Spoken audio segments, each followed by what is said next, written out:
Bienvenue à cette 22e édition de La Voix du PAC, diffusée par la cellule de la communication et des relations publiques du port autonome de Kribi. À la une de ce numéro, diplomatie économique, Haut Commissariat du Royaume-Uni et port autonome de Kribi, de bonnes opportunités en perspective.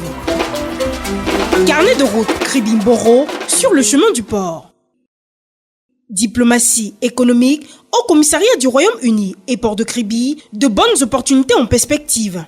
Une délégation du Haut Commissariat britannique au Cameroun a visité le port de Kribi et a tenu une séance de travail avec le directeur général Patrice Melom, entouré de ses collaborateurs de l'espace portuaire le 28 août 2024. La délégation britannique est venue explorer les opportunités de commerce et d'investissement britanniques au port de Kribi. Cette visite s'inscrit dans le cadre du renforcement des relations économiques anciennes entre le Royaume-Uni et le Cameroun et ouvre une nouvelle ère de coopération entre ce pays et le port de Kribi. Conduite par John Humphrey, commissaire au commerce de Sa Majesté britannique pour l'Afrique, la délégation britannique comprenait principalement Michael Chinga, directeur national du département britannique des affaires et du commerce, et Bertine Boumakor, conseillère britannique en matière de commerce. Reçus en audience par le directeur général Patrice Melom, les visiteurs britanniques ont exprimé leur intérêt pour le port de Kribi, notamment les opportunités d'investissement susceptibles de favoriser de nouveaux partenariats avec les entreprises britanniques. La séance de travail sur la présentation générale du port autonome de Kribi, organisée par la division des études, des projets et de la coopération d'EPCO et la direction de l'exploitation d'EX,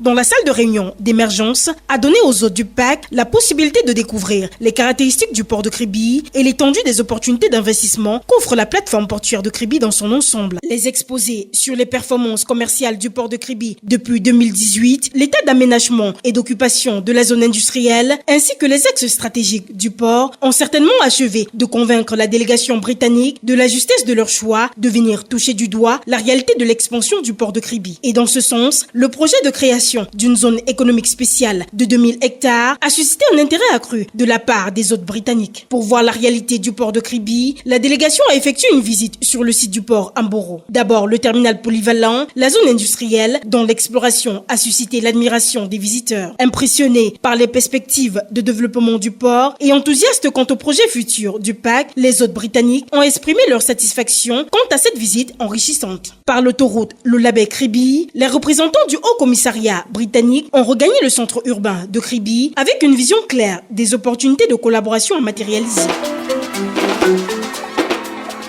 Carnet de route Kribi-Mboro sur le chemin du port.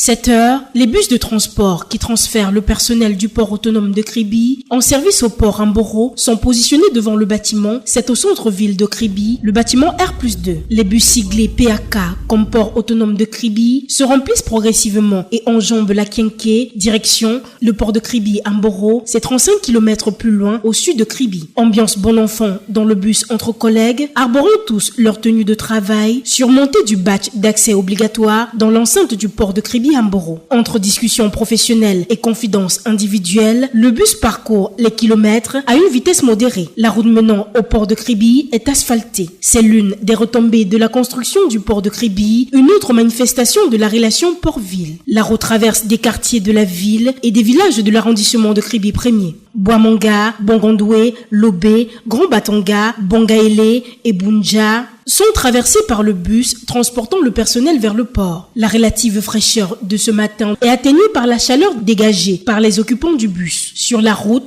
à droite du sable, fin, jaune, se dort au soleil sur des plages vierges, ouvertes, sauvages, inoccupées, à quelques mètres seulement de la chaussée. La mer dont les vagues viennent mourir sur la plage, au pied de quelques cocotiers, est calme ce matin et le soleil qui pointe se reflète sur les vitres du bus. À gauche de la route, une forêt vierge, exubérante, luxuriante, percée de quelques habitations qui se modernisent progressivement et des infrastructures industrielles qui prennent possession de ces espaces en friche riche de leur potentialité. 33 km déjà, les bâtiments et les portiques du port de Kribi sont visibles au loin et s'y dressent avec fierté à côté de la vaste étendue d'eau à perte de vue où va mourir le regard. Et nous voici au port de Kribi à Mboro, 35 km au sud de Kribi. La route continue sur la gauche vers Kampo. Plus loin et tout droit, c'est l'entrée dans l'espace portuaire, matérialisée par une entrée majestueuse. Le gate se dresse devant le bus. Des agents de la sécurité portuaire s'activent. Il faut montrer patte blanche pour accéder dans l'enceinte du port de Kribi à Mboro. La sécurité portuaire contrôle systématiquement les badges d'accès de chaque employé embarqué dans le bus avec un détecteur de code barre. Contrôle terminé, la voie est ouverte. Le trajet a duré une trentaine de minutes. Il est 7h30. La journée de travail commence.